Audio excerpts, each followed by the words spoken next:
É, hoje a gente vai fazer aquele comentário, né, com relação ao artigo, né, que ficou dividido em três partes, não é isso? Teoria do orbital molecular, o tom, teoria de ligação de valência e ligações metálicas.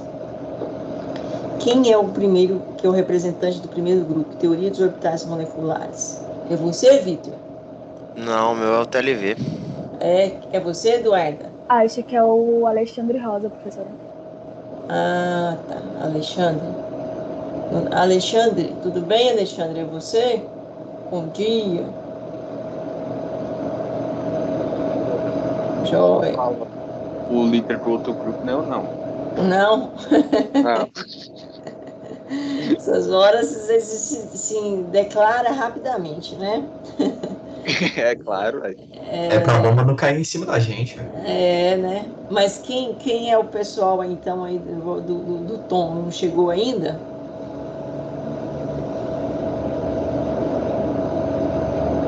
Aparentemente não.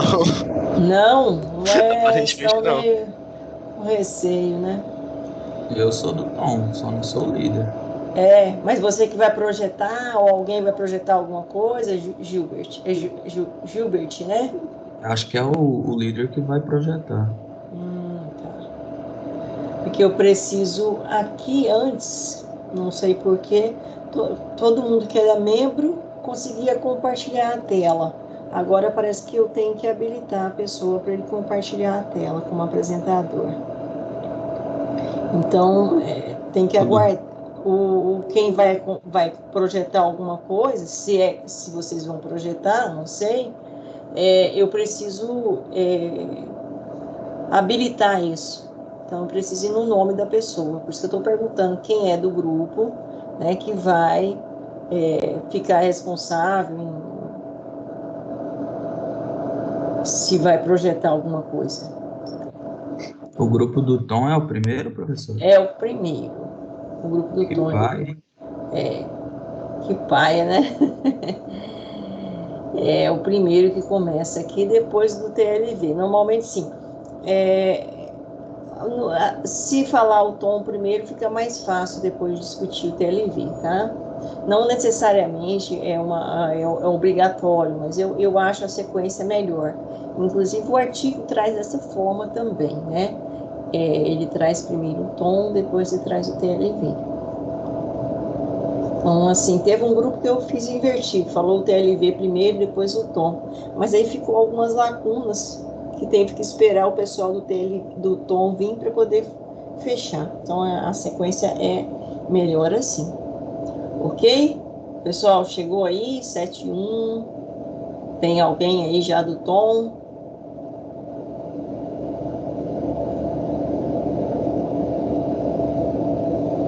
E o pessoal tá meio.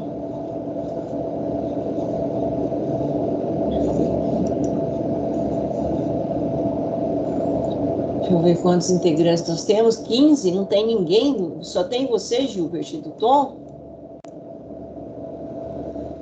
Acho que sim, ainda não sei. São 15 alunos. Também sou. Você também é, Rafael? É você que vai Também. projetar, Rafael? Não, eu creio que vai ser o Alexandre. O Alexandre entrou. Ele não entrou ainda, não. Deixa eu ver aqui se ele entrou. Ixi, meu mouse hoje está ruim. Marcos Vinícius, Lucas. Não, essas são sugestões. O Alexandre está por aqui, não. Só tem um Alexandre, mas ele já se declarou que não é ele, não. Não está aqui, não. Alguém tem o contato do Alexandre para verificar se ele está com algum problema para ele entrar? Vou verificar aqui, professor. Verifica aí para nós, porque senão a gente passa para o TLV. Não é tão assim conveniente, mas se for o caso, a gente faz. O melhor é trabalhar o tom primeiro.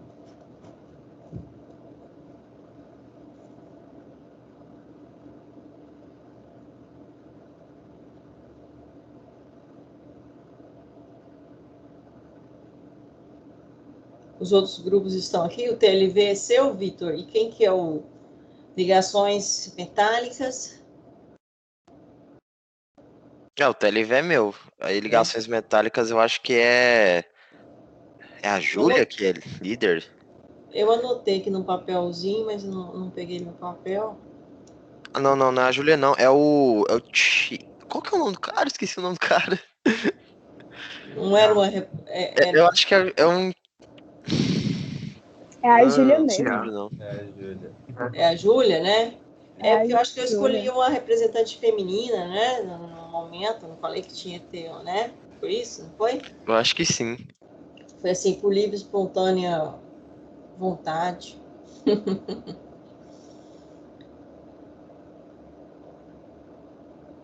Deixa eu ver aqui. Tá chegando mais Thiago, tá aí, Rafael. Professora, ele disse que tá tentando logar aí. Vamos ver se ele consegue agora nos minutos iniciais.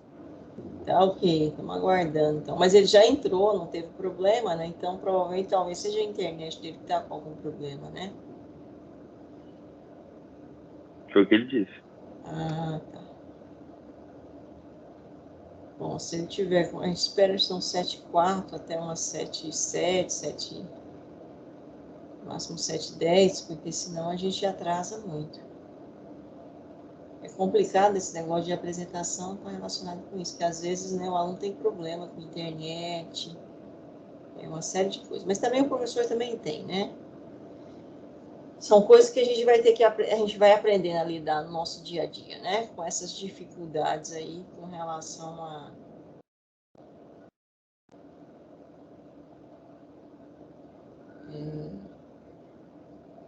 as tecnologias, né?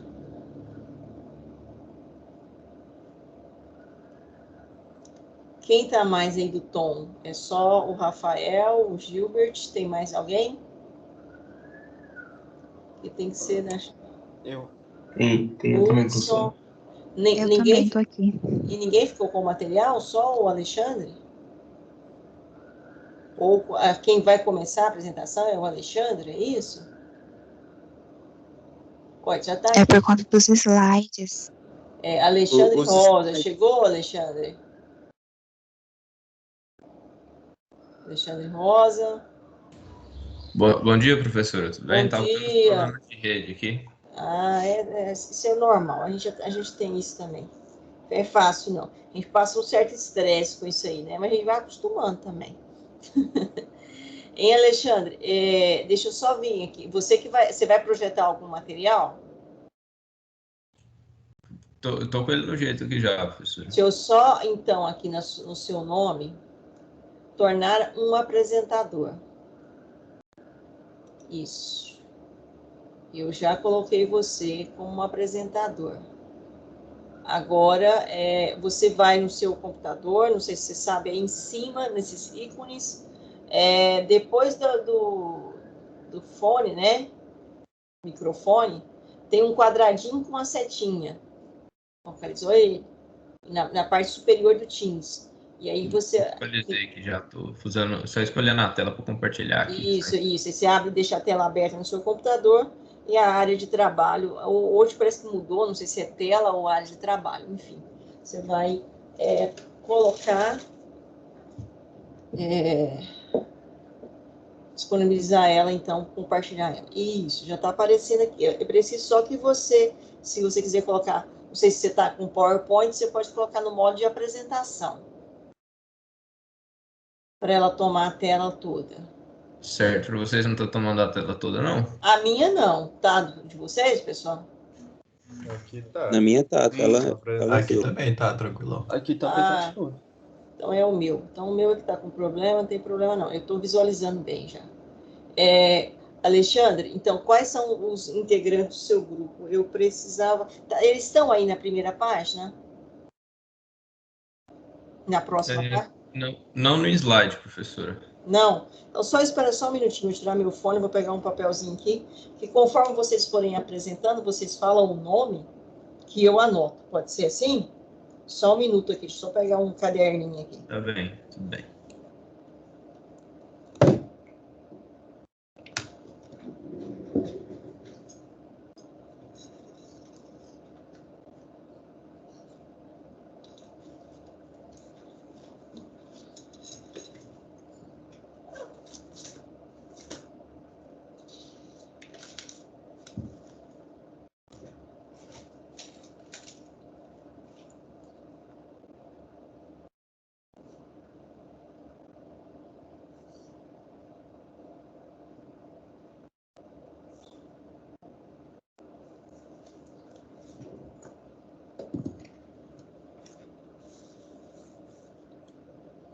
Pronto, Alexandre.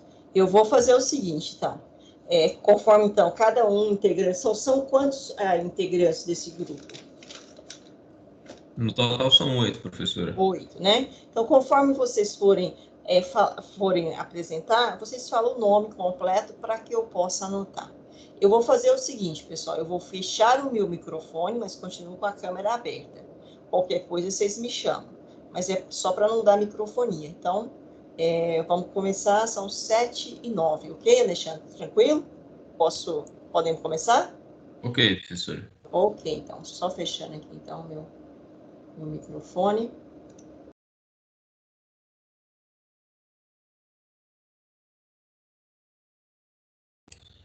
Bom dia, então, turma.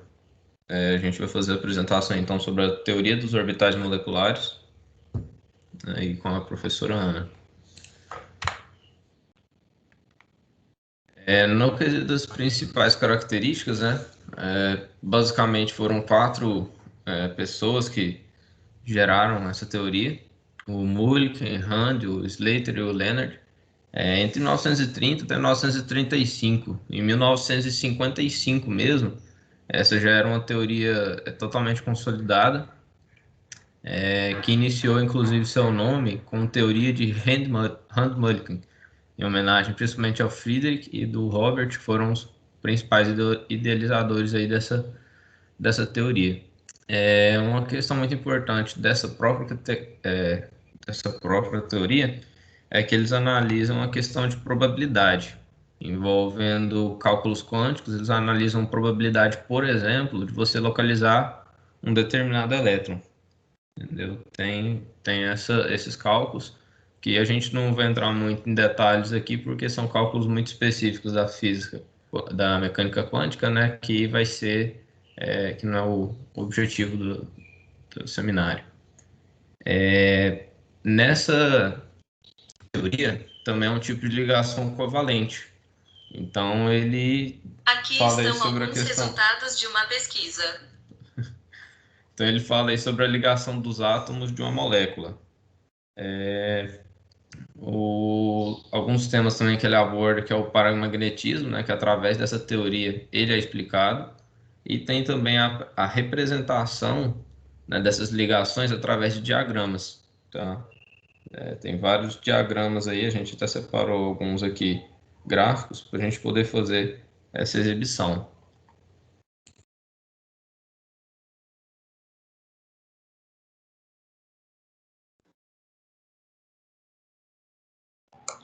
Bom dia. Bom dia, pessoal. Meu nome é Hudson, tá? Eu fiquei para apresentar essa parte aqui do slide, tá? Então, o que ele diz aí nessa parte, né? Ele fala que essa teoria fala que essas ligações elas vão se comportar através de funções de onda, né? E como que é isso? Como que vai funcionar? O que seria esse sigma aí que ele está representado, né? O sigma, que é a ligação de adição, o sigma com asterisco, ele seria uma ligação de antiligação, na verdade, né? Então, o que é essa ligação? Ela é uma ligação covalente, né? Ou seja, uma ligação lá que ela é possível fazer uma ligação química, né? Entre os átomos, né? Ou seja, essa combinação da distribuição de elétrons lá na camada dos orbitais, ela vai até a primeira camada, né? Então, por isso que ela é sigma e sigma asterístico. O sigma para adição é quando a onda, o pico dessa onda, ela é na camada inferior, né? Então, se a gente pegar uma forma de onda, ela vai fazer uma senoidal ascendente, depois ela faz uma senoidal mais abaixo, né? E essa parte mais baixa da senoide, ela é a parte lá onde a gente tem uma maior estabilidade, né? Que é a menor energia, maior estabilidade. Então, ela tem a maior possibilidade de fazer essa ligação nessa parte da senoide, tá?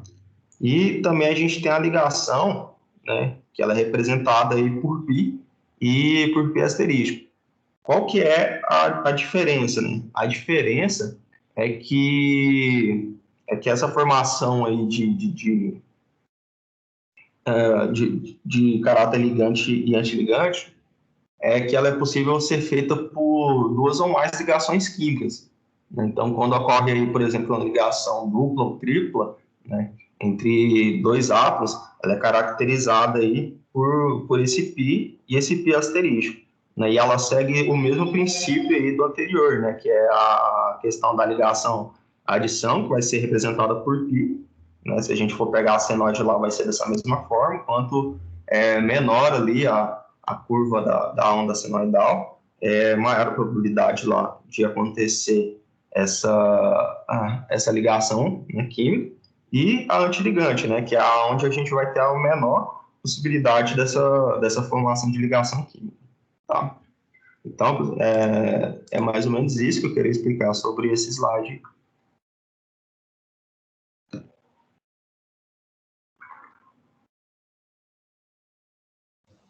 Opa, bom dia, turma. Tá todo mundo me ouvindo? Eu tava tendo problema em conectar o microfone. Tá, ok. Tava pra escutar de boa.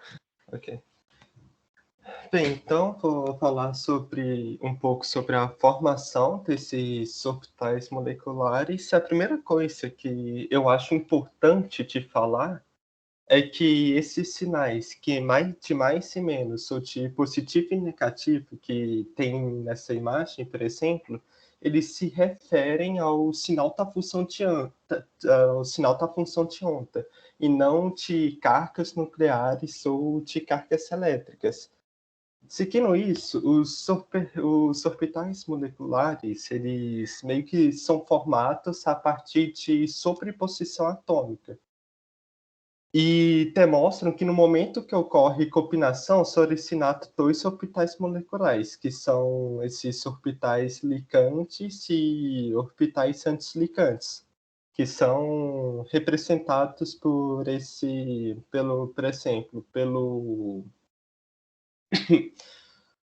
esqueci o nome?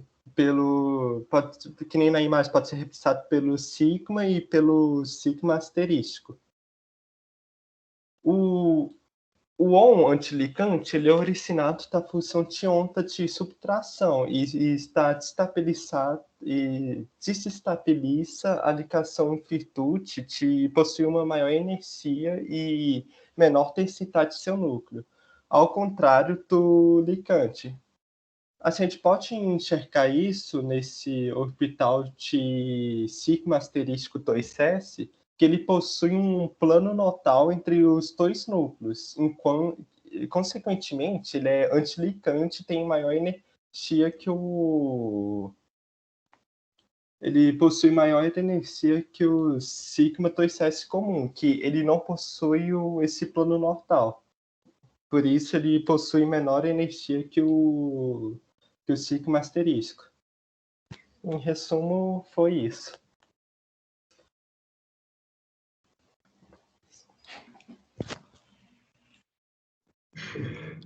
Bom dia. O orbital molecular ligante, ele forma duas forças. Só um instante, professora, eu tô meio nervosa.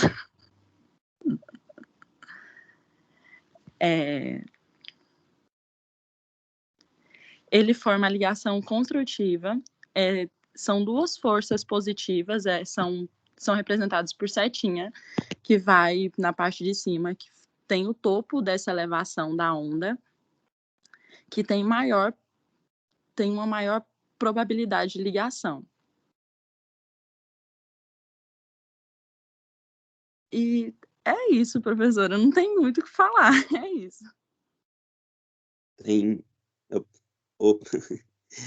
Meu nome é Rafael, vou dar um pitacozinho também aqui Pode falar, nesse Rafael, slide. me ajuda.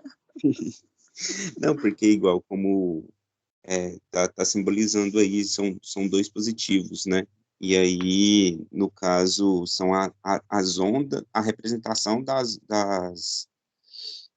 ondas dos átomos, certo? Dos orbitais. E aí, como eles são positivos, acabam que eles quando ocorre a ligação nessas órbitas, ela acaba aumentando, e aí fica essa representação de uma onda mais alta, né? No caso, essa representação vem bem disso, e aí está até no próprio slide, que diz aí que o ligante ele fica de uma alta densidade eletrônica, e aí é justamente o pico dessa onda mais alto, justamente pela essa sobreposição dessas ondas positivas. Era só isso.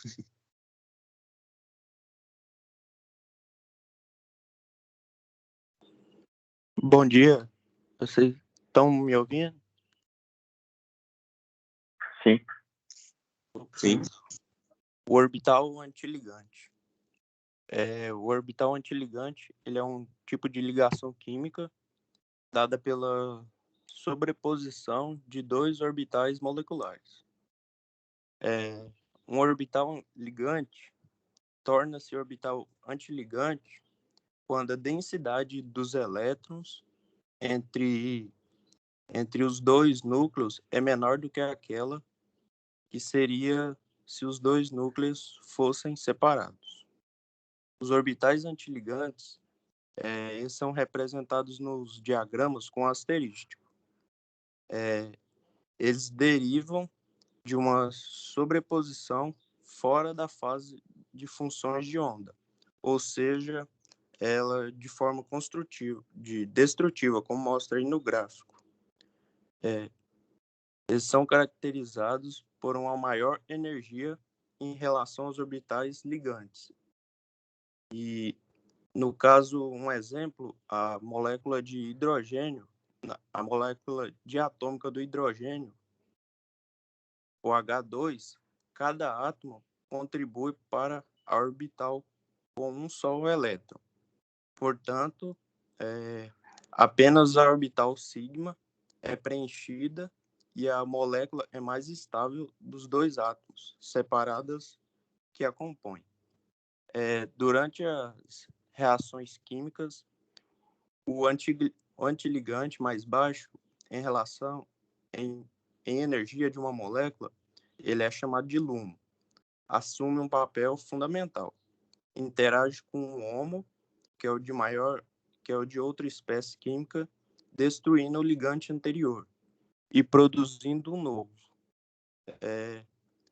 Só isso.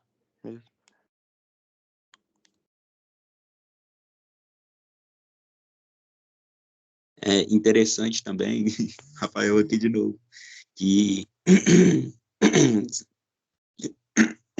Alexandre, você pode voltar no slide anterior?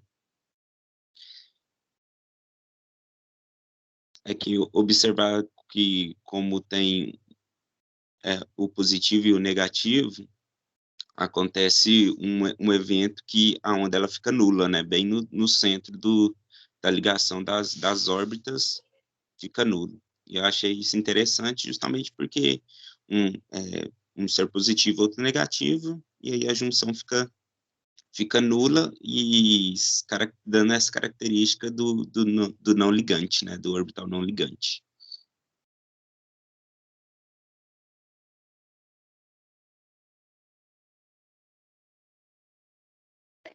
Então, quando a gente vai falar os requisitos necessários, né, para depois de fazer todo o cálculo, é quando a gente entende o porquê que foi criada a teoria dos orbitais moleculares. Porque a gente vai ver que depois que fazer os cálculos, algumas moléculas, elas mesmo sendo paramagnéticas ou diamagnéticas, elas podem ter comportamentos diferentes. E então foi criada a teoria dos orbitais moleculares para poder explicar isso. Porque a gente vai ver o exemplo do O2, que quando a gente vai fazer os cálculos pela teoria dos orbitais moleculares, ele vai acabar tendo elétrons desaparelhados, porque aí na distribuição dos elétrons de maior e menor energia, a gente vai ver que ele acaba sobrando 2 elétrons de maior energia. E aí foi por isso que foi criada a teoria dos orbitais moleculares, porque alguns elétrons, eles acabavam ficando soltos, sobrando, e aí eles iam para os orbitais de maior energia. Ah, eu sou a Nicole, eu esqueci de explicar isso.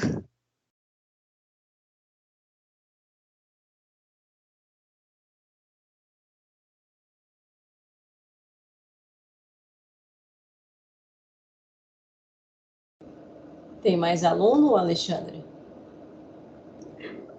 Sou eu, professora. Ah, tá. Então tá bom. Deixa eu só fechar meu microfone aqui. Então.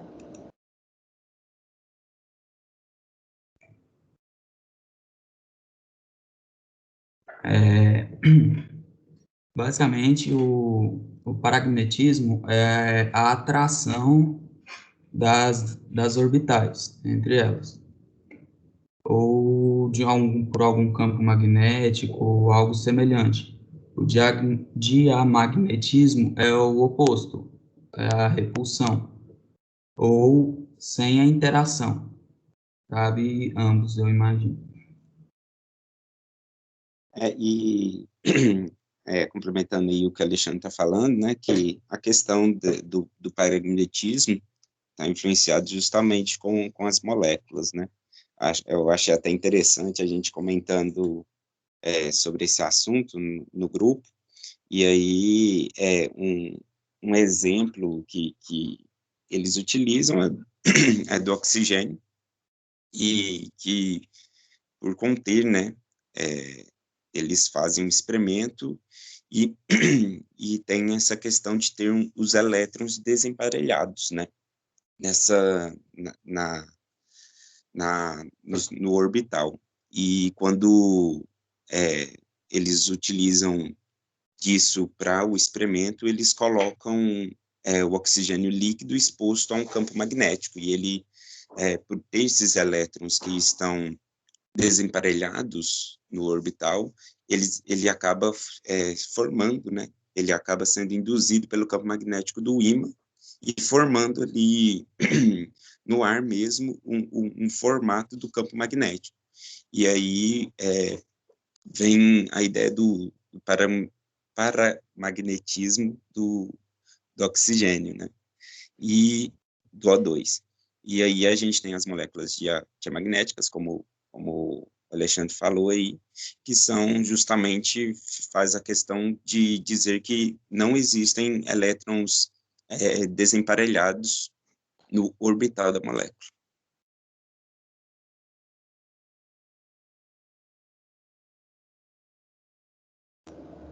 Ok? Tem mais alguém? Retorna no slide anterior aí, Alexandre.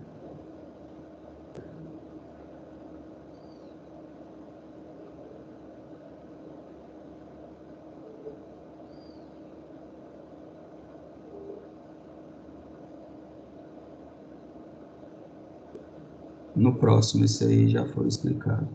Então,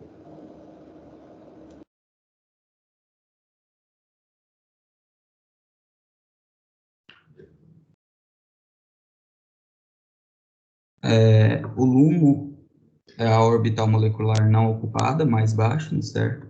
E tem a menor energia. Basicamente, ele recebe os elétrons, em comparação ao HOMO, que é o transferidor de elétrons. E servem para estabilizar o isômetro. Isômetro.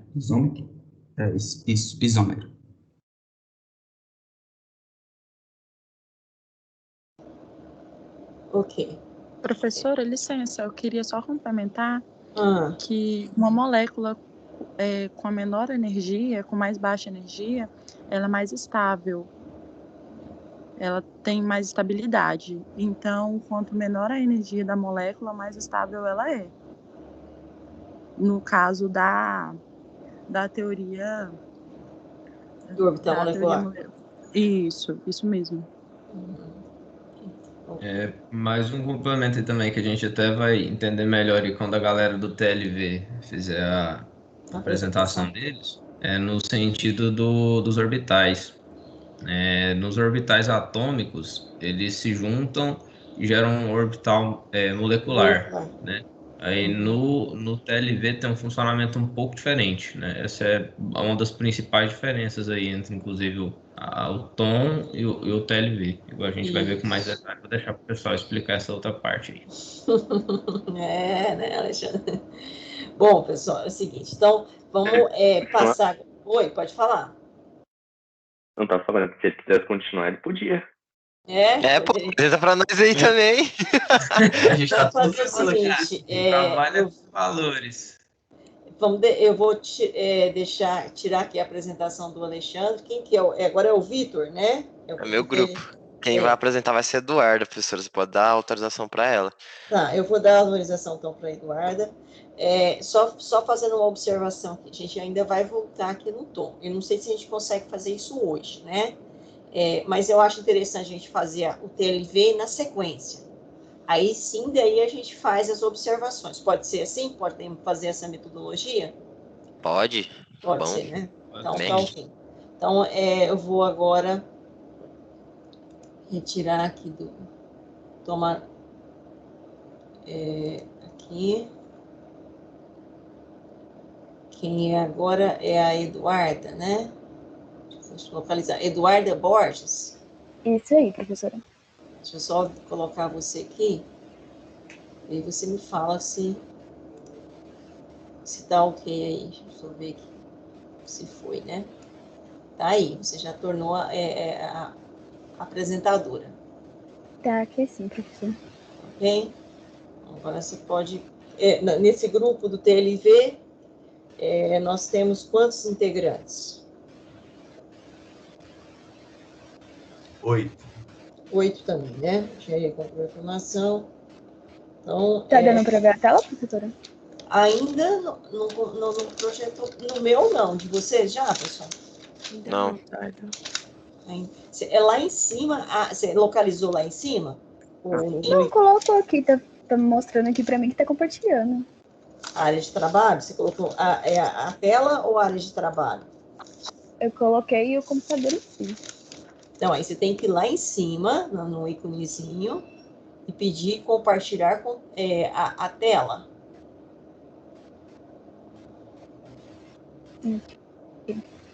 Porque você agora é a apresentadora. Isso. Ou a sua área de trabalho. É na parte superior, o último ícone, depois do microfone. Tem um quadradinho. Não apareceu ainda? Não. Apareceu para vocês? Já.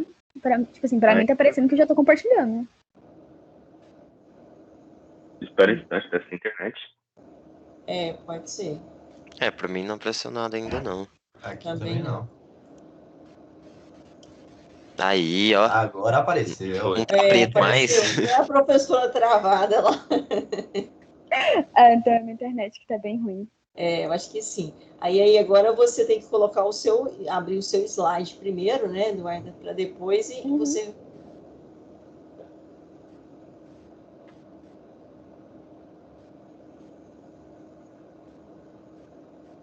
Isso, agora é só você colocar a apresentação em tela cheia, né, para ficar melhor. Pelo menos para mim ainda não apareceu. Não, ainda não coloquei não. Não, né? Então, ok.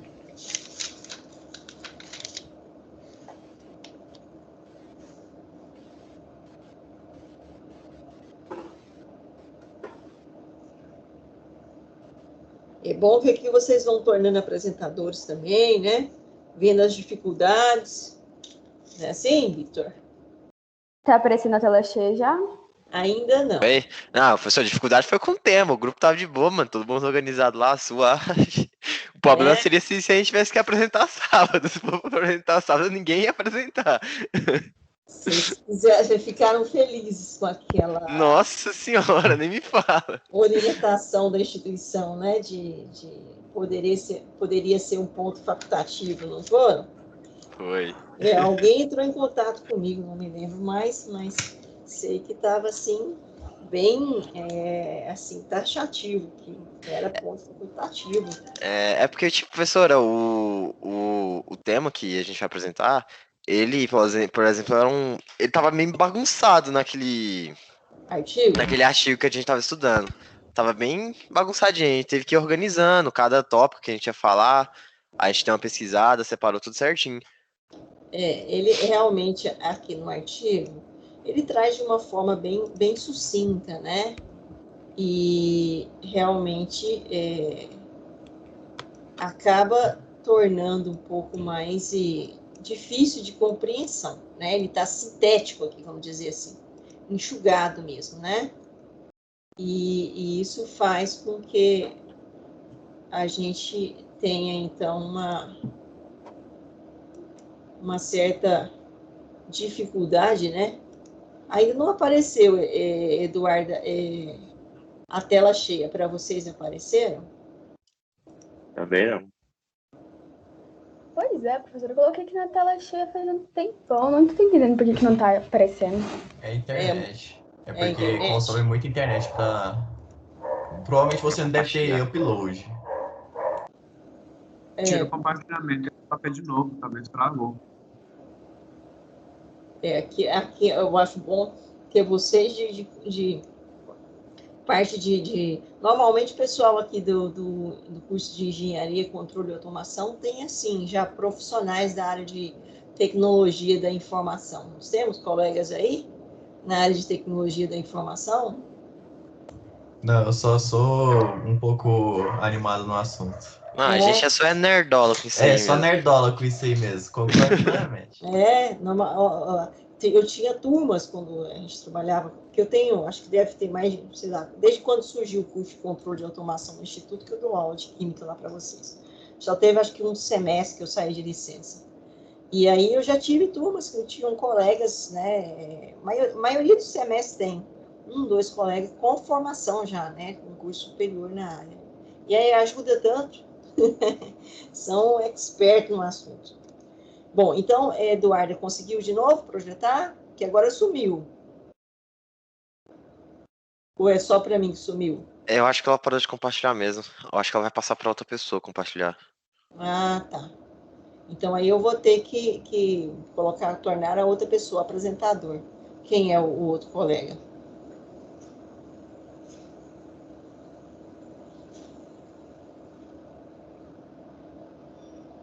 Peraí, eu não sei não. Estão decidindo ainda. Vocês estão entrando no... Falou coisa que nem devia, fica de boa isso. Calma aí, vamos decidir aqui. Ah, bom, vocês estão ainda se organizando. Vamos dar um tempo aí, viu, pessoal, até os meninos aí se organizarem.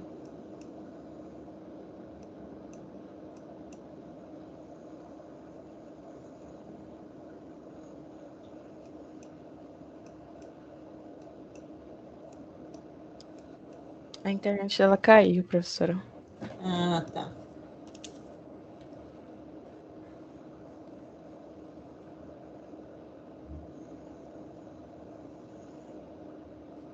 Voltei, professora. Acho que agora vai dar certo. Peraí. Então tá, tranquilo. Se você for colocar um outro para apresentar aí, projetar, né, na verdade, é só vocês me falarem o nome que eu coloco ele como apresentador. Tá dando para ver a tela? Dá. Bem. Aí agora foi bem mais rápido. Agora parece que tá indo, né? Sim, agora sim. modo de apresentação. Trocou de Wi-Fi. Apareceu o modo de apresentação? Perfeito. Perfeito. Agora Aí. sim. A gente passa um estresse, não passa, Eduarda? Nossa, que ódio! É normal. Pessoal, então, da mesma forma que o outro grupo. Conforme vocês vão apresentar, falem, né, o nome. Às vezes aparece aqui para mim, mas às vezes eu não consigo visualizar completamente. Já se identifica, né? Beleza? Eu vou fechar o meu microfone, mas estou com a câmera aberta, ok? Para não dar problema de interferência. Ok. O nosso grupo vai falar sobre teoria de ligação de valência, que é conhecida como a TLV. Quem vai falar primeiro sou eu, Tobias, professora. Nós vamos falar sobre a teoria da ligação de valência, mais conhecida como TLV.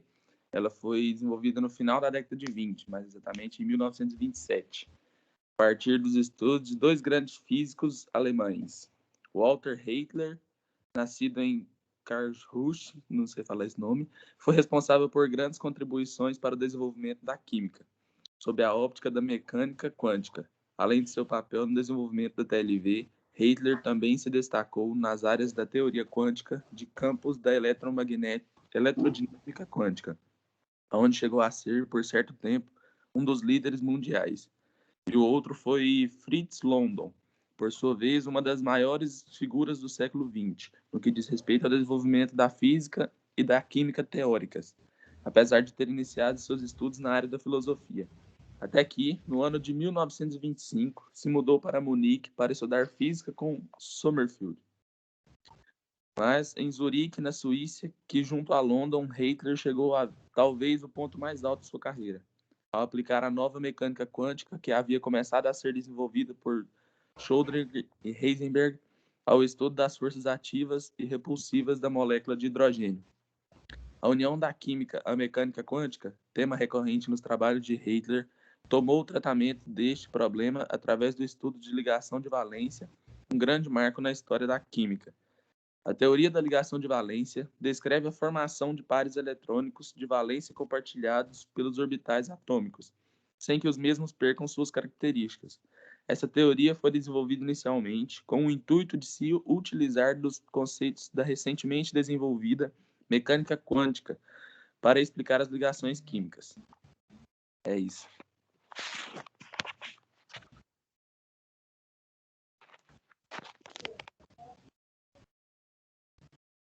Bom dia, eu sou Ana Clara Maia e eu vou apresentar o que é a TLV, ou Teoria da Ligação de Valências. Diferentemente da ligação covalente, que é concentrada nos elétrons da última camada da TLV, a TLV é concentrada na sobreposição de orbitais atômicos, o que a torna uma teoria fundamentada na mecânica quântica. A TLV foi desenvolvida para explicar a ligação química, usando o método da mecânica quântica. Essa teoria concentra-se principalmente na formação de ligações individuais a partir dos orbitais atômicos, dos átomos participantes durante a formação de uma molécula. Ou seja, trata-se de um par de elétrons de spins opostos, situado entre um par de átomos que constitui uma ligação.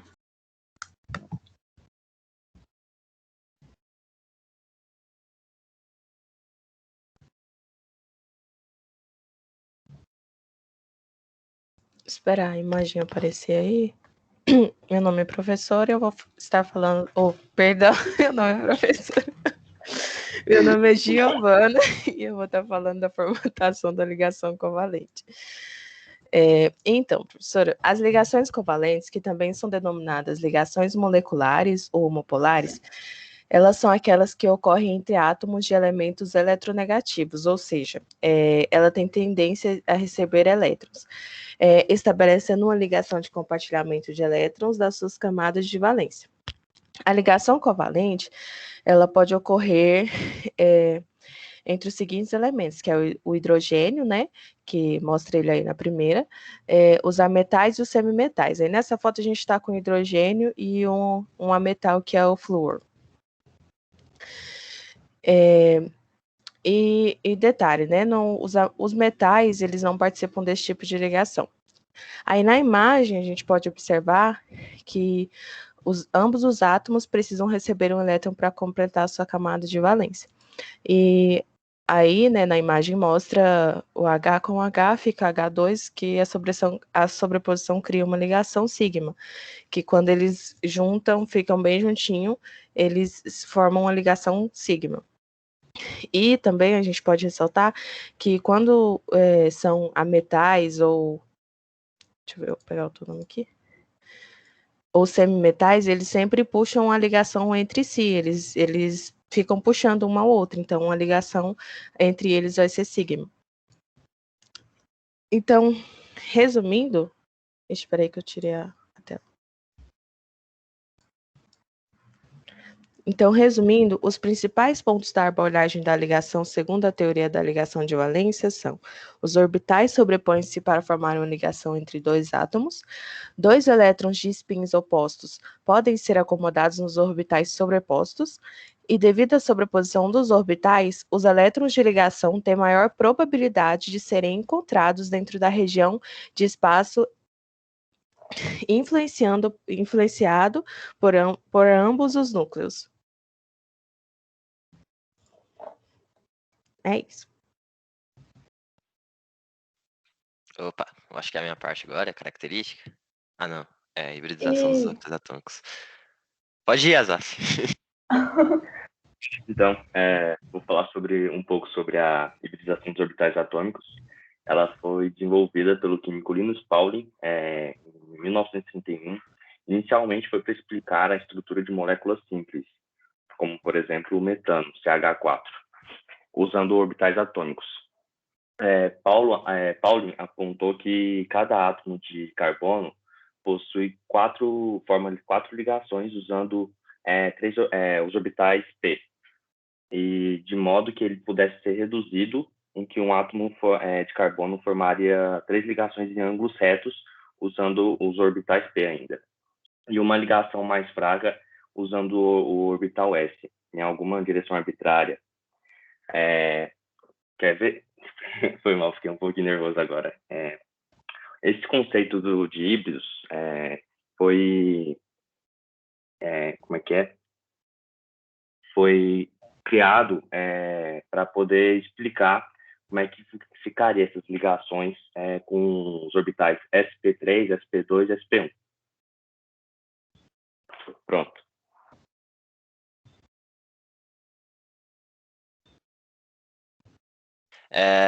Eu sou o Vitor, bom dia.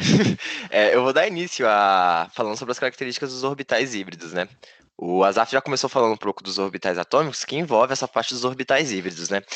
Eu vou falar o que é hibridação, né? Basicamente, hibridação é a mistura ou a combinação entre 2 orbitais ou mais que fazem surgir um orbital híbrido. Esse processo acontece quando os orbitais se misturam, e quando eles se misturam, irá surgir novos orbitais. Mas as características deles, na camada de valência, por exemplo, é diferente, porque eles se misturaram e acabou resultando uma camada de valência diferente da que era a original. Explicando de maneira bem simples, porque isso vai ser mais aprofundado pela parte do Kelvin, a soma dos orbitais a formação do orbital híbrido é equivalente à soma dos orbitais. Por exemplo, se você tem um orbital do tipo S e um orbital do tipo P, você vai ter um orbital do tipo SP. E assim vai seguindo. Tem, se eu não me engano, 3 ou 4 formas de fazer isso.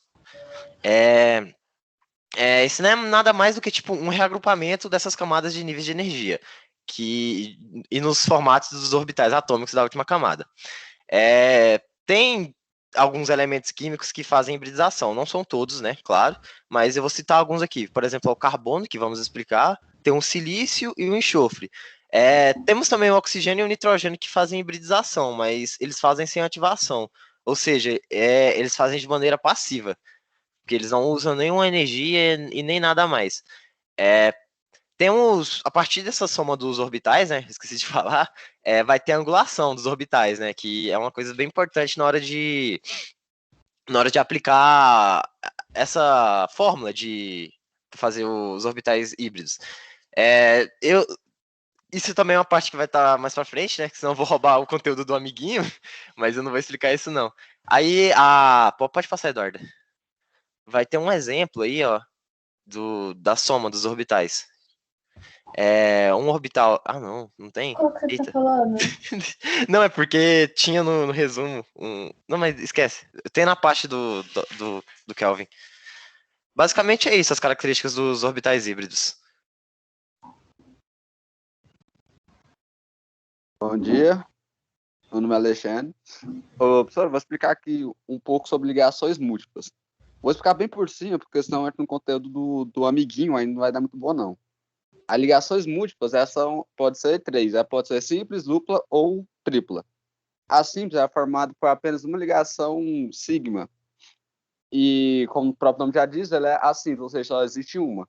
Já na dupla, ela é formada por uma ligação sigma e uma pi.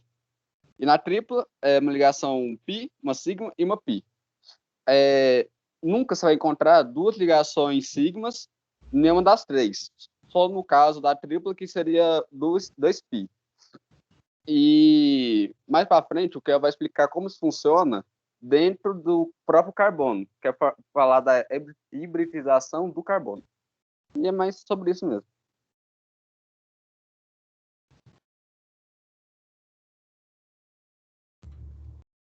Bom dia, me chamo Kelvin. A hibridização do carbono.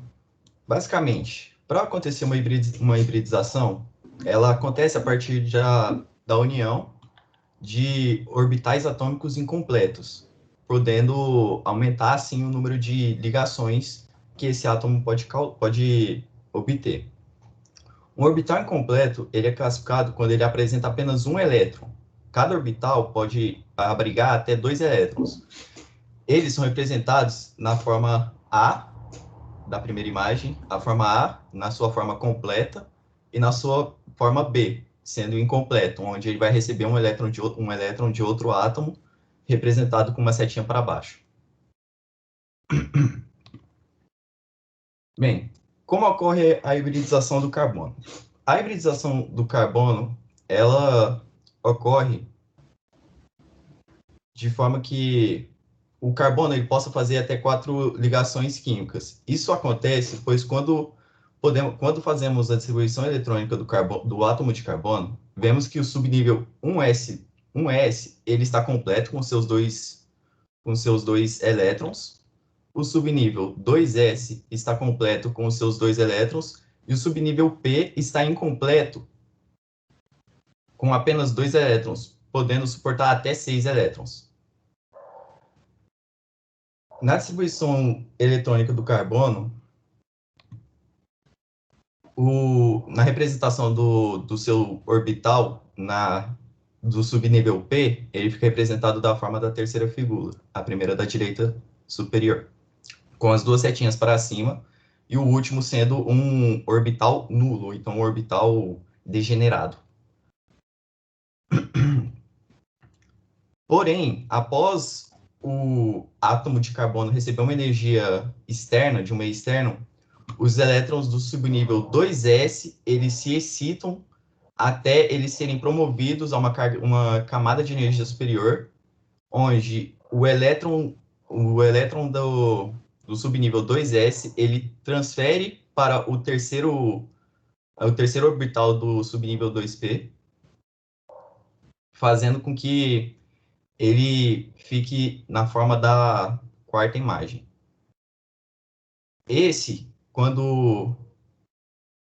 Da última imagem. Quando o carbono está da forma da última imagem, ele está da sua forma hibridizada, podendo ter até um dos orbitais do subnível P sendo puro, ou então 2 deles sendo puro. Isso se dá por causa das ligações. Próximo slide, por favor. Bem, a hibridização do carbono ela pode ser 3, a sp3, sp2 e sp1. Bem, a sp3 ela é caracterizada por um carbono hibridizado da forma sp3 é um carbono que faz 4 ligações simples e ele é tetraedro, assim como o primeiro carbono da tabela. Ele faz apenas ligações sigmas, que são ligações mais estáveis, por assim dizer, elas têm uma carga energética menor. Já um carbono hibridizado da forma sp2 é um carbono que faz 2 ligações simples e uma dupla, e ele é trigonal plano, ou apenas trigonal, sendo 3 ligações sigmas e uma ligação π. A ligação π ela é uma ligação com valor energético um pouco maior e a tornando menos estável, e sendo mais fácil de ser rompida. Em um carbono hibridizado de forma sp é um carbono que faz 2 ligações duplas e tem uma geometria linear, sendo 2 sigmas e 2 π, ou então ele é um carbono que faz uma ligação simples e uma ligação tripla, sendo 2 ligações sigmas e 2 ligações π, como exemplos ali na tabela à direita. A angulação de cada cada um deles é descrita e no SP3, todos eles têm a mesma angulação entre eles. No SP2, a angulação é de 109 graus, 109,20 graus, algo assim. E nos outros dois, ele é linear, por conta da sua carga energética. Um carbono, ele nunca vai conseguir fazer 4 ligações para o mesmo lado, tipo um carbono ligado em outro carbono, por conta da própria geometria do átomo. As forças de repulsão e atração do átomo, dos elétrons, seria uma repulsão tão gigante que poderia, sei lá, talvez uma explosão nuclear em algum lugar?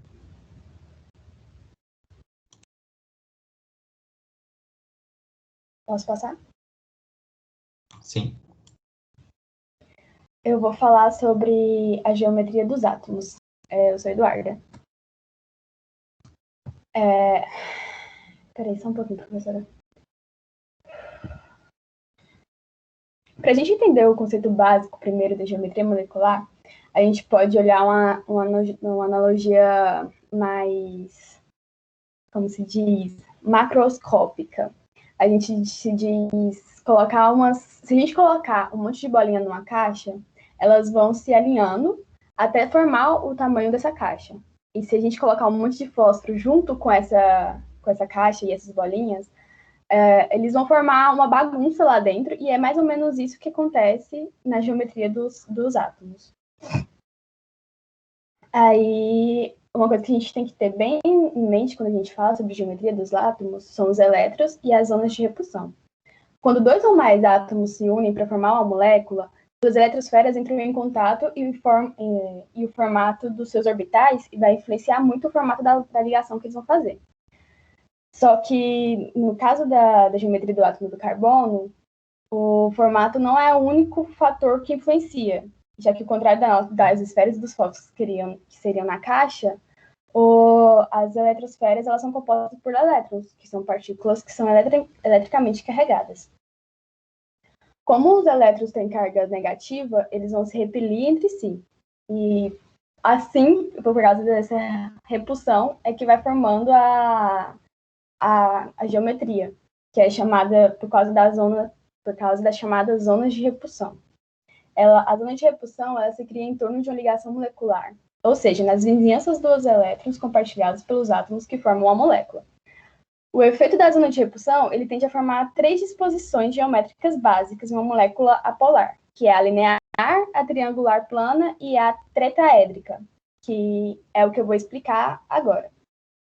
A gente pode pegar uma regra simples, que para escrever para a gente saber qual vai ser a geometria da molécula, a gente precisa primeiro escrever a fórmula estrutural, depois a gente precisa identificar o número de ligações atômicas, que vai ser a partir dele que a gente vai saber qual vai ser a forma da geometria. Então, eu vou dar alguns exemplos. Primeiro, com o dióxido de carbono. A primeira coisa que a gente vai fazer vai ser escrever a fórmula estrutural dela, que a molécula de carbono ele vai fazer 2 ligações duplas com oxigênio. Assim, a gente pode ver que, como são apenas 2 ligações duplas, a geometria dele vai ser uma geometria linear. Já se a gente for entrar em conta o exemplo do metano, que é carbono com hidrogênio, a fórmula estrutural dele, ele faz 4 ligações simples. E com isso, a fórmula estrutural dele, ela é... Peraí, se eu não vou lembrar o nome. Ela é... Trigonal. Isso aí. É isso mesmo. Aí, aqui tem umas imagens para poder explicar, é mais ou menos o que o Kelvin tinha explicado antes. A angulação deles é por conta das zonas de repulsão mesmo, e cada um deles vai formar, ou é tetraédrica, ou trigonal plana, ou linear. E é basicamente isso, professora. Ok, muito obrigada. Vamos fazer o seguinte, está aí em cima da hora. Eu vou antes de fazer qualquer comentário, vou, na verdade, perguntar, né? Os colegas que estão aí presentes, eu gostaria de fazer algum questionamento, tanto para o pessoal da teoria do orbital molecular, quanto para da TLV? Alguma dúvida que gostaria de perguntar? Alguém está assim inquieto, querendo fazer algum questionamento? É o momento. Professora, igual na teoria dos orbitais moleculares, lá tinham algumas representações que tinha o S, falando das camadas, né? Tinha um S e tinha um SX. E também havia o PX, só porque também tinha o PY e PZ. Isso. E aí eu queria ver se tem ligação direta com o plano cartesiano, porque tem muitos desenhos tridimensionais quando a gente pesquisa sobre os orbitais moleculares. Sem dúvida, é tudo a ver com, né? A gente tem que trabalhar no plano cartesiano, né? Então, quando eu penso nos orbitais P, eu trabalho, na verdade, com quantos orbitais? 3 orbitais, né? No subnível P, que é o número quântico secundário, né? Que dá para nós os subníveis, né? S, P, D e F. Então, aí a gente está trabalhando com, o que vocês colocaram aí. A equação, né, da mecânica quântica, de Schrödinger e Heisenberg, né, o Heisenberg que eu falo, é Heisenberg, né, que vem, na verdade, Heisenberg, né, na verdade, trazendo a aplicação disso. Então, os termos da equação que a gente está entendendo dentro da química. E aí eu vou... tem exatamente isso aí que o Rafael falou, é um complemento que a gente tem que fazer. Mas antes de fazer esse complemento, de entrar propriamente nessa questão, a gente vai voltar um pouquinho, tá, Rafael? Mas eu vou responder essa pergunta sua. O Kelvin, né? Todo mundo deixou para você, hein, Kelvin? Falava, vou deixar para o Kelvin, porque o Kelvin vai comentar, né, sobre o processo de hibridação, de hibridização. E aí o Kelvin falou uma coisa, ele falou assim que a ligação pi, ela é mais energética, mais fácil de ser rompida, ou seja, menos estável. E aí eu não anotei aqui, me perdi, vocês me perdoem, lá no tom, alguém falou, né, de o sigma e sobre o pi, onde falou que, não sei se foi você, Rafael, que falou sobre isso, falou do pi ligante e o antiligante, né? E aí representou pelo pi normal e o pi com asterisco, e falou do sigma, ligante e antiligante, e também representou, né, pelo sigma normal e com o sigma com asterisco. O que isso, uma coisa tem a ver com a outra? Pode ser para qualquer um aí, tanto do tom quanto do TLV.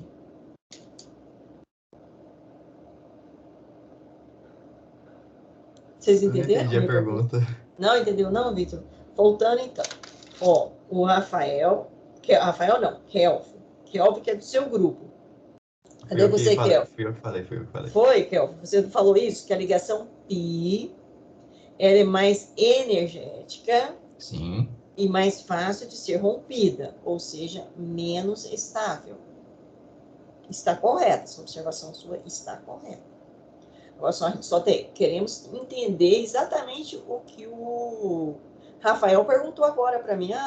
Tem a ver com o eixo cartesiano, né? E aí eu tenho o PX, o PY, o PZ, e quando eu vou para o D, aí a coisa complica mais ainda, né? Porque aí eu trabalho com 5 órbitas, e quando eu vou para o F, eu trabalho com 7.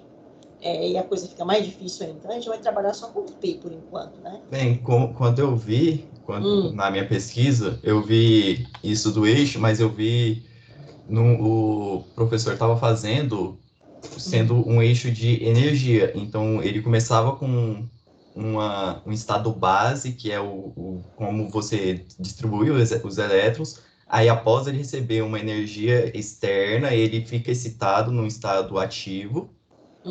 onde ele sim fica, tipo, todos os orbitais ele fica com mais energia, até acontecer a hibridização, que aí o elétron ele passa para o outro orbital, que está sem nenhum elétron, e nisso todo o conjunto perde um pouco de energia. Eu vi isso apenas. E como é que assim, tem uma forma geométrica dessas regiões, não tem? Uma configuração geométrica? Alguém conseguiu ver isso? Principalmente o pessoal do TLV. Essa geometria, por exemplo, quando eu falo, não geometria da molécula, né? Logicamente a geometria da molécula que a Eduarda falou, tem tudo a ver com esses pares de elétrons, tanto do ligante quanto do antiligante, ou melhor, do não ligante. E a repulsão entre eles, porque par de elétron com par de elétron tem repulsão. Então, eu preciso ali ter uma menor repulsão possível, ou seja, uma angulação que me dê menor repulsão possível. Daí surge, então, a geometria tetraédrica, surge a geometria, né, piramidal, e aí eu tenho uma série de geometria, né, hexagonal e assim por diante. Mas quando eu penso na ligação π, por que ela é mais energética?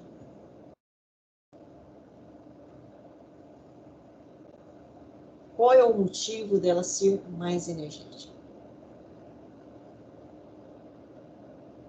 Isso aí eu não lembro, eu não sei. Pessoal lá do Tom, consegue me responder? Tem a ver com ela ter combinação de outros orbitais, professora, porque na sigma a gente tem basicamente a combinação de orbitais do 1s e do 2p, né?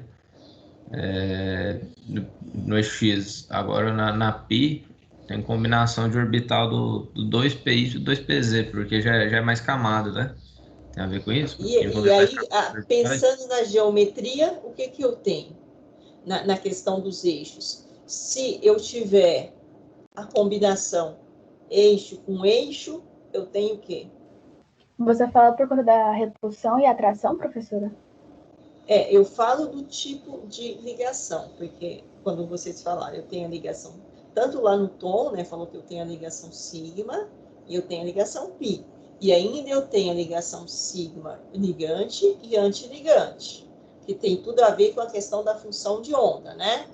Onde eu tenho a parte menos energética, eu tenho ali o ligante. Onde eu tenho a parte mais energética, eu tenho a deformação da onda e eu tenho o quê? A antiligante. Não foi isso que vocês mostraram? Até no desenho ficou bem, né, nítido isso. Então, tanto para sigma quanto para π. Certo, Alexandre? Certo. Agora, quando eu tenho a ligação π,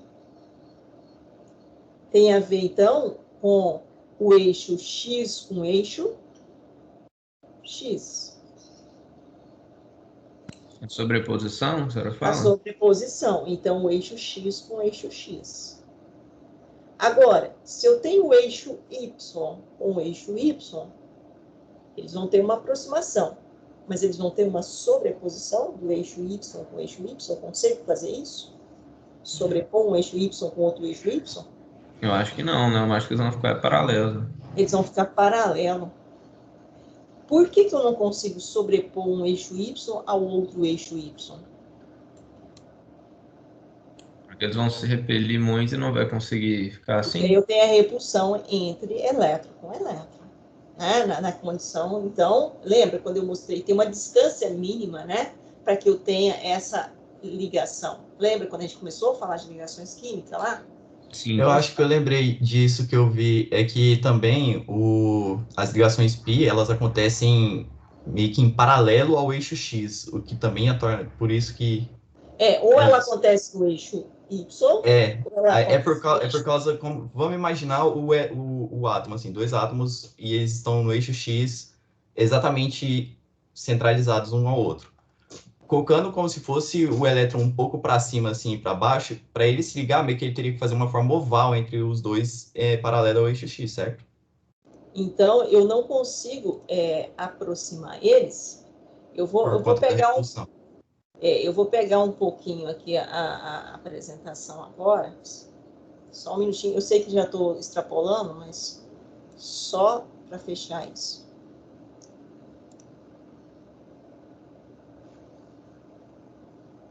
Vocês conseguem visualizar aqui? Sim, professor. Está longe de aumentar o zoom um pouquinho. E eu vou dar um zoom aqui e vou centralizar. É exatamente isso aqui. Vou até apagar aqui, que eu já fiz para o YouTube. Vamos apagar. E ainda vou dar mais um zoom aqui. Certo? É exatamente isso aqui. Então, ó, eu tenho aqui, né, o PX com o PX, né? No caso aqui, o exemplo é o hidrogênio. Hidrogênio com hidrogênio. Logicamente, aqui ele está fechando a ideia, né, do berílio. Que depois a gente vai voltar aqui para fazer uma discussãozinha com relação ao berílio, que é algo interessante, né? Essa figura A e figura B. Mas não, a hora que a gente for fechar o artigo, aqui é só a ideia para a gente fechar isso aqui. Então, ó, o P, né, como você falou lá, foi o Rafael que me perguntou, agora eu me esqueci. Foi você, né, Rafael? Ah, por que tem a ver com PX, PY e PZ? Exatamente isso aqui. Então, eu tenho, na verdade, uma deformação, eu tenho essa aproximação dessas duas regiões, né, energeticamente falando, e uma provável, então, né, quer dizer uma provável, não, uma sobreposição no mesmo eixo. E isso faz, então, com que eu tenha, né, a ligação que nós chamamos ligação sigma. Já, se eu tivesse aqui, não tem a imagem no artigo, mas na próxima aula eu já vou trazer ela para vocês. Nós temos ela no nosso slide. Deixa eu ver se ela está aqui no meu slide. Aqui nesse slide, se não tiver...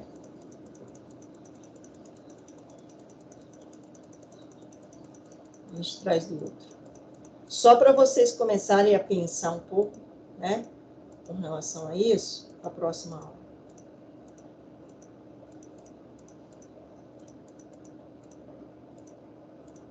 É exatamente isso aqui, né? Eu tenho, então, aqui o eixo X, né, eu tenho o eixo Y, e eu tenho aqui, na verdade, teria estar errado aqui, né, seria assim, mas é o eixo Z. Da mesma forma que o orbital do subnível S. Então, esse é o orbital do subnível S e esse é o orbital do subnível P.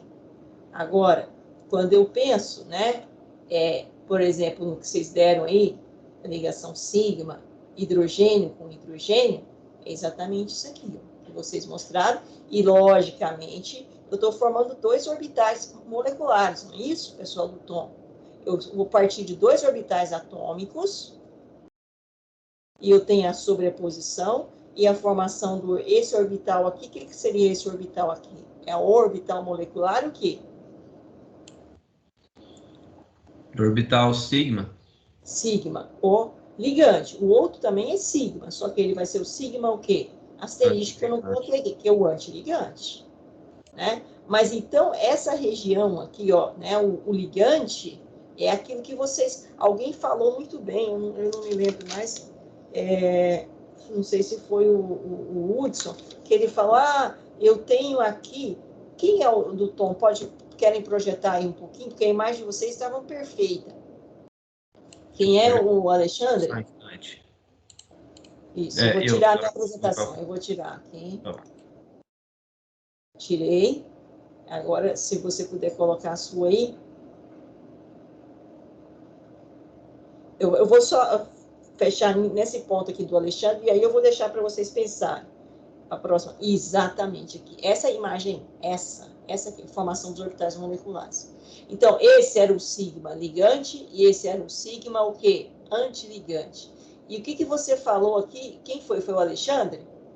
Quem? Não me lembro mais agora. Eu anotei Acho que foi o Luan.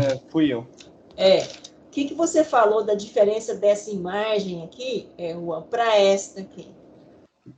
Para qual? Para a primeira aqui, né, do ligante, com o antiligante, o sigma ligante em relação ao sigma antiligante. Só repete o que você disse anteriormente para a gente recordar. com os colegas? Que eu acho que foi que por causa da sobreposição dos orbitais atômicos, ele demonstra, tipo assim, que ocorre uma combinação que... Não, espera, tô tentando lembrar o que eu falei exatamente. Tá. Foi que, tipo assim, que o sigma asterisco, tipo assim, possui plano nodal entre os dois núcleos e por isso ele é antiligante, tem mais energia? Tem mais energia, exatamente. Existe, né? Então, na verdade, então, aqui, né, eu tenho a deformação da onda, o plano nodal, e, consequentemente, eu tenho uma maior energia. É o sigma não ligante, né? O antiligante. E esse é o ligante. E no caso, então, do sigma ligante, né? E aí agora eu vou pegar a minha apresentação de volta, é exatamente isso aqui. Tá? É essa questão aqui. Sobreposição. É a parte não de deformação da onda, ou seja, aonde eu tenho menor energia, maior estabilidade, que foi que depois, né, a nossa amiga, acho que foi Kathleen, sim, eu anoto aqui, mas depois eu me perco. Fala, professora, eu gostaria de fazer queria fazer um complemento, porque a molécula formada, ela tem sempre menor energia, maior estabilidade. Está relacionada por isso. Né? Então, a explicação é do senso comum, é isso aqui.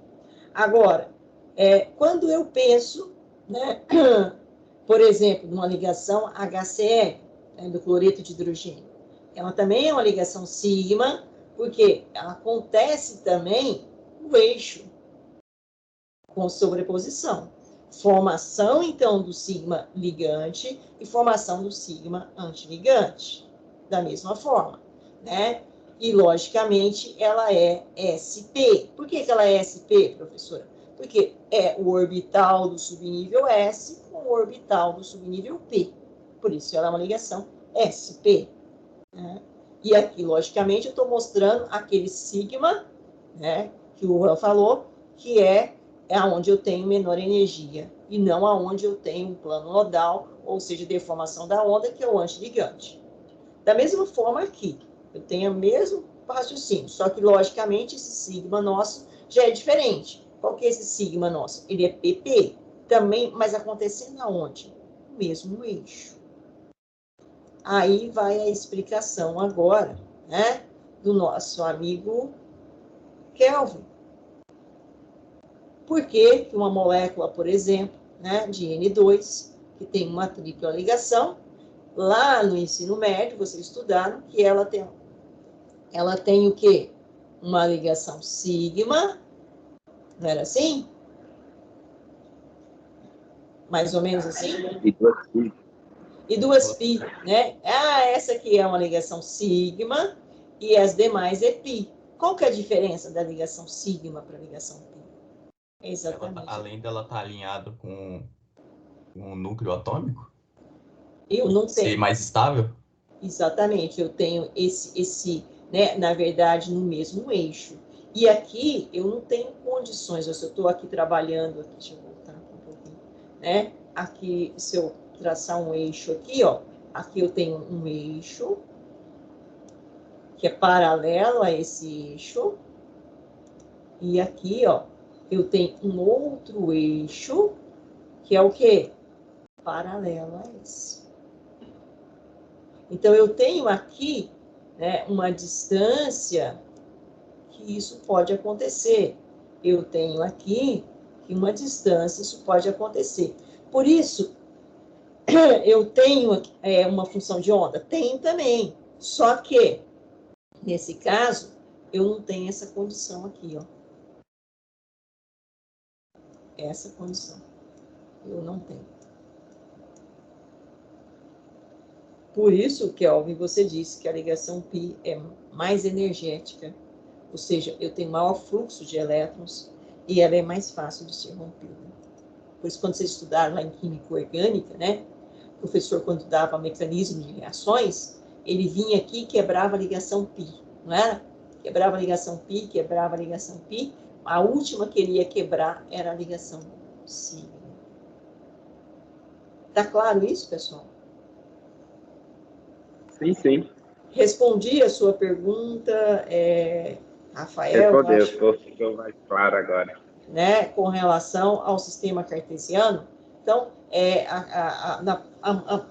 que dia que a gente tem aula agora? Só na quarta-feira que vem? Eu acho que professor, porque a reposição, reposição não, a complementar era sábado agora, que foi ponto facultativo. A gente perdeu ele, né? Mas a gente vai ter que arrumar um outro dia, mas não tem problema não, a gente se organiza. Bom, então, vamos fazer o seguinte, na próxima aula, nossos amigos vão falar sobre ligações metálicas, e a gente volta aqui ainda em alguns detalhes, que a gente não comentou, por exemplo, se alguém quiser pensar um pouquinho, refletir, já que vocês falaram hoje da molécula de O2, e realmente interessante, né, a questão do paramagnetismo do gás oxigênio, pense um pouquinho nessa molécula aqui, ó. Vocês conhecem essa molécula aqui? Ozônio. Ozônio. Pense um pouquinho como é que esse cara se forma. Eu sei que ele é muito fácil de ser quebrado e se transformar em oxigênio. Isso, por isso a gente utiliza ele, né, nos tratamentos aí para desinfecção. E hoje virou febre na área de ciências médicas. Tratamento de infecção, por exemplo, o pessoal está injetando ozônio, né? Só não coloca naquele lugar, gente. Também estão usando. Até naquele lugar estão usando. Tinha gente usando aí para tratamento, para aumento da imunidade, para evitar, né, a contração aí do vírus da Covid, né? Mas, enfim, tem tanta exploração. Mas algo interessante nós temos com relação a essa molécula. Isso eu posso dizer para vocês quimicamente. Agora, é muito utilizada para tratamento de eliminar micro-organismos? E por quê? Tá tudo a ver com o que nós estamos estudando. Tá bom? Então, vou encerrar a nossa gravação. Tem alguma pergunta? Alguém gostaria de fazer algum? Porque senão a gente vai aí extrapolando. Vocês têm aula agora. Posso parar a gravação? Não, tranquilo? Então, muito obrigada aí aos dois grupos, tá? E aí, na próxima semana, a gente vai precisar retomar esse material de vocês ainda. Tá ok, pessoal? Beleza, professora. Beleza. Até mais. Até mais. Tchau, tchau para vocês. Tchau, tchau. Valeu.